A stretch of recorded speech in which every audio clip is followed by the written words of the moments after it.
morning. It's Friday coffee date. Got my coffee, of course. I don't know if you're drinking coffee or tea or nothing. But if we were having coffee together, I would like to share 2 books with you.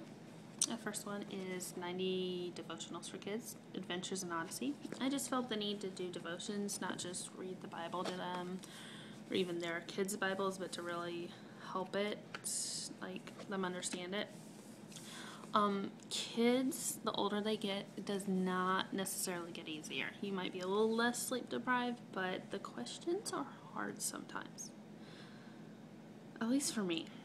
Because sometimes there's like questions I'm still asking and they want to know the answers. And Alex wants to know the answer. Like if he asks you a question, he wants you to have the answer. And I just don't have it all the time. So got this, maybe it'll help a little bit. Plus, today, he just could not understand why in the world God would love somebody who stole money. Just doesn't understand it. Okay, next book. Tales of the Defended Ones by Beth Guggenberger. Yeah, it's kind of backwards, but anyways. She did our women's retreat at our church last week.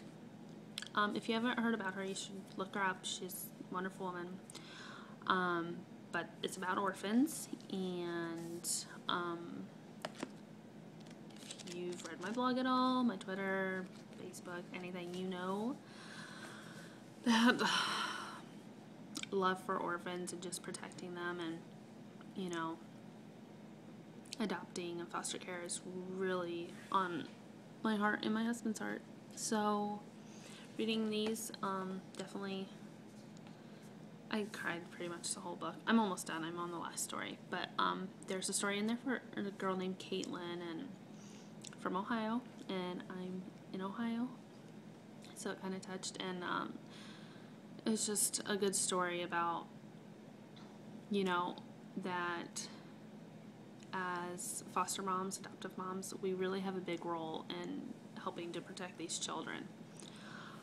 If we were having coffee, I would tell you next week I'm flying down to Texas with Douglas. We have to go to my dad's because my dad and Doug have a business meeting. So I will be down there. I plan to sit around the fire pit in his backyard and read my Bible and soak in that vitamin D. And maybe go to the river walk. I like it down there. Have you been to Texas? If we were having coffee, I would tell you that we just completed our 3rd home study. Doug did his questions Tuesday. Next Tuesday, we have our couples questions and then safety audit, but we have some stuff to do before the safety audit. And a lot of paperwork to still finish because I haven't finished it. So, I still got to do all that stuff. Oh, and we got to buy car seats. Dang it. I got to get 2 more car seats. So, if anybody's wanting just to give car seats away, I'll take them.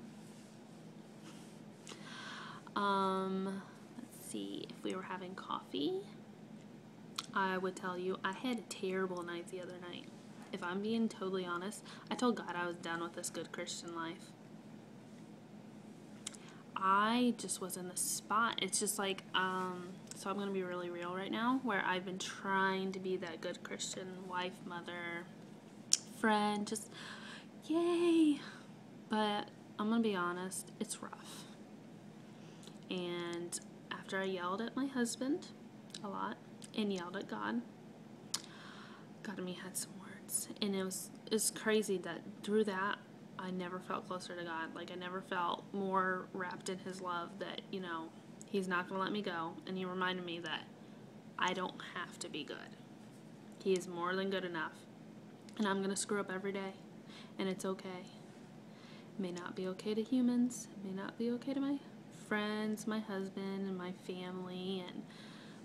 But I don't need to be perfect because it's not going to happen. And that his grace is more than enough for me.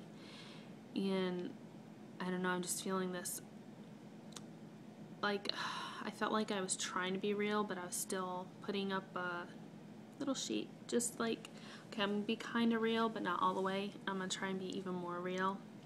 because I struggle. And trying to be good enough is a huge struggle. And I'm thankful for my husband. He's wonderful. And God just, reminded me of his promises in the middle of a complete meltdown. Imagine your toddler. That was me. Adult version of a 2-year-old.